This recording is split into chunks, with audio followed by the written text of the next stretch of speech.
مولانا منظور مینگل صاحب مماتی ہیں، یہ دیوبندی وضاحت فرمائیں، وہ موجود ہیں دنیا میں، ان سے پوچھا جا سکتا ہے، یہ تو اس کے بارے میں پوچھیں جب دنیا سے بندہ چلا جائے۔ میری حضرت سے گفتگو بھی نہیں ہے، میری حضرت سے ملاقات بھی نہیں ہے، حضرت کی میں نے تقریر بھی سنی ہے، میں نے تحریریں بھی پڑھی ہیں، ان کی تقریریں بھی حیات النبی پر دلالت کرتی ہیں اور تحریر بھی حیات النبی پر دلالت کرتی ہیں۔ آپ خود فرماتے ہیں الانبیاء احیاء فی قبورہم یصلون، مبتدا خبر ہے، جہاں نبی وہاں حیات، جہاں حیات وہاں نبی۔ اسی گفتگو پر خضر حیات بکروی نے کہا تھا اس بیچارے کو کیا پتا کہ مبتدا کیا ہوتا ہے، خبر کیا ہوتا ہے۔ پھر کچھ عرصے بعد کہا تھا کہ کراچی کے سارے علماء ایک طرف، مولانا منظور مینگل صاحب ایک طرف، یہ سارے مل جائیں تو ان کے علوم منظور مینگل کے گٹوں تک بھی نہیں پہنچتے۔ کیوں؟ اب تھوڑی سی ان کی سیڈ لی تھی۔ یہ ہم کہتے ہیں مسلمانوں کا کام نہیں ہے۔ حضور علیہ الصلوۃ والسلام کے پاس ایک صحابی آئے تھے، نام تھا عبداللہ بن سلام۔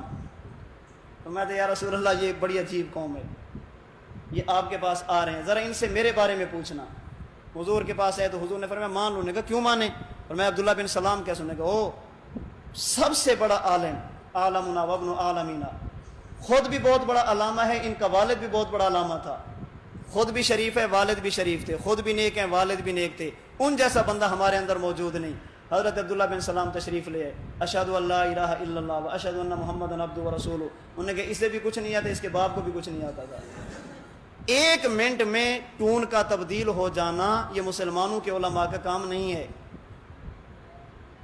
اگر حیات کی بات کریں تو آپ کہتے ہیں کہ یہ ٹھیک نہیں ہے، اس کو تو پتہ بھی نہیں ہے، اور اگر تھوڑی سی بات ایسی کریں جو بظاہر تمہاری تائید کریں تو تعریف شروع کر دیں۔ تو ان کی تقریر خود مولانا منظور مینگل صاحب دامت برکاتہم العالیہ کا مقالہ جو انہوں نے اسپیشل مرکز کو بھیجا ہے 50 سے زائد صفحات پر مشتمل ہے، عربی زبان میں، جو حیات النبی پر لکھا ہے، حیات النبی پر۔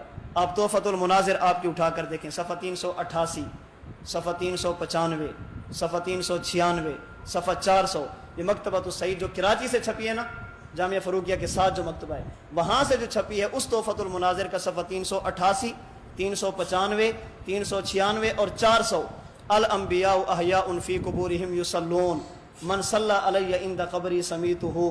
کہتے ہیں ہمارا نظریہ، ہمارا عقیدہ یہ ہے کہ حضور اپنے مزار مبارک میں زندہ ہیں، قبر کی بات بھی نہیں کی تاکہ تم دھوکہ نہ دے سکو، قبر کی بات بھی نہیں فرمی۔ کیا کہا؟ مزار مبارک۔ قبر تو کہہ سکتے ہو علیین یا سجین، مزار کے بارے میں کیا کہو گے؟ حضرت نے مزار کا لفظ لکھا ہے تاکہ تم دھوکہ نہ دے سکو۔ تو آپ کی تحریریں حیات پر ہیں، باقی لوگ ان کے بارے میں کیوں کہتے ہیں ہمیں نہیں معلوم۔